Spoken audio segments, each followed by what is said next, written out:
I propose that we build a robot child, always loving, never ill, never changing, with a love that will never end. Please make me a real boy.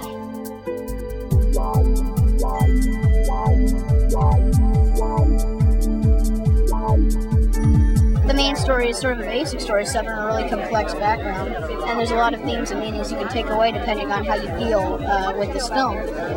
There's a lot of surprises going in there. A lot of surprises, both visually, emotionally, and so I think when you go in there, you'll find connections with characters that you may not have expected coming into this film. This is a wonderful movie, as awe-inspiring as E.T., but this has its own element. This is brand new. We've never seen this before. This is a Stanley Kubrick story.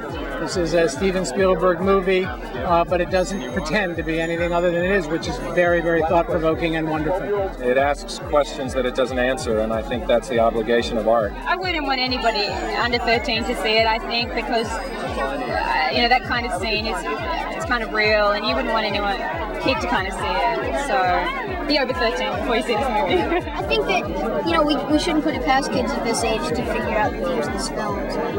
Younger than my age, and it gets a little bit questionable if they can see what's in the film. One thing that Steven has proven to do time and time again is understand what young people want to see and what young people are willing to go to and understand. And I think with this one, he's, if you like, really respected them even more. I think he's pushed it to a point where an emotional capacity, I think they're willing and worthy and ready to go to.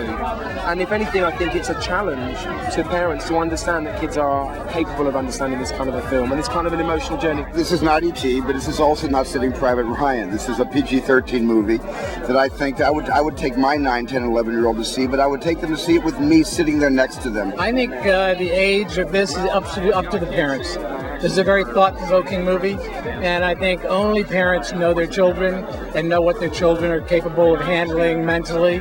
This is dealt with in a very careful and a very cerebral but a very intellectual way. It's not being dashed at them or thrown at them like, innards. It's being given and spoon-fed, but it's being given to them in a language that I think they'll understand. What I'm really happy is to see a young man, Steven Spielberg, grow up to become a filmmaker that's as important as a filmmaker that he grew up admiring. I think that's a wonderful, magical thing that's happened in life, and I'm very happy for Mr. Spielberg. Looking on this film, you can see so much of Stanley, Steven's heart in this film, and a lot of Stanley as well, that great mix of directors. I didn't want to take this project over and really turn it into my own kind of movie. I really wanted to honor all the work and all the vision of Stanley Kubrick and try to bring people what I think he would have brought. Of course, had he directed the movie, not me, it would be a brilliant, brilliant, brilliant movie. I mean, I swear to you, this is a film that Stanley was born to make, and I did my best to, I hope, make Stanley proud.